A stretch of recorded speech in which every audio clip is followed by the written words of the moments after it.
Salut tout le monde! Fait qu'aujourd'hui, on s'en va dans nos champs de fraises, on s'en va installer l'irrigation. Dans le fond, c'est des buttes qu'on a faites, puis ça va être pour notre nouvelle implantation de fraises, pour les fraises d'automne, dans le fond, qu'on va produire cette année.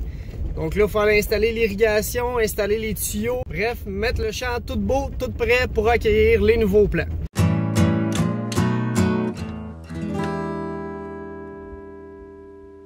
Donc, il faut tout connecter les buttes avec notre tuyau principal qui amène l'eau. Ce tuyau-là va être connecté avec les gouttes à gouttes.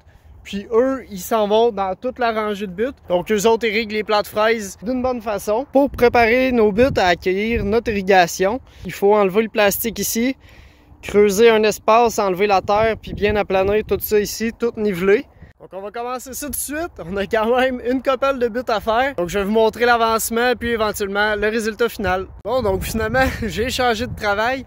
Là, je m'apprête à picoter les buttes qu'on appelle. Donc je suis dans le même champ, encore dans l'implantation. Ce qu'on vient faire avec cette machine-là, on vient vraiment faire des petits trous comme ça ici, ici, puis en quinconce comme ça. Donc, dans le fond, c'est là qu'on va planter nos plants de fraises. On a ajusté la machine exactement où est-ce qu'on veut planter nos plants de fraises. Donc, ensuite, sur le plastique, c'est beaucoup plus facile de venir planter les plants de fraises exactement où est-ce qu'on veut les avoir. Donc, on va faire ce champ-là ici, puis je vous reviens après ça.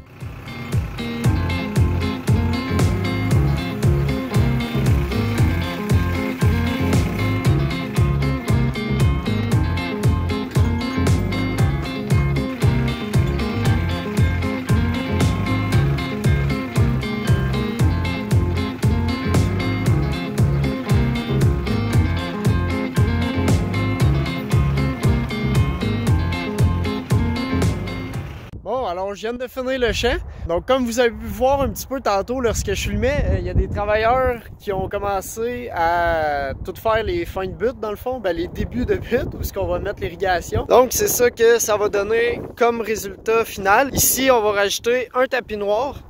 Donc ces tapis noirs qu'on a ici en rouleau.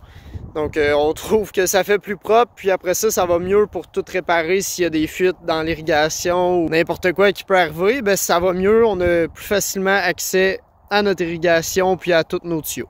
Là, on se retrouve sur notre ferme de grande culture biologique. Donc on vient voir si le sol est assez sec pour qu'on puisse passer avec la machinerie. Puis on veut que dans le sol, il y ait quand même de la fraîche, donc qu'il y ait quand même de l'humidité. Fait que ça, dans le fond, ça va être le temps de venir semer. Donc, dans les prochains jours, en fait, avant mardi, il faudrait tout pouvoir semer notre maïs et notre soya parce qu'il annonce de la pluie. Donc, encore une fois, c'est une petite course contre la montre qui s'annonce. Donc, il va falloir préparer notre terrain, passer le cultivateur, le vibroculteur, puis ensuite tout pouvoir semer. Donc, n'hésitez pas à vous abonner puis à activer les notifications pour ne rien manquer de ce semis 2021.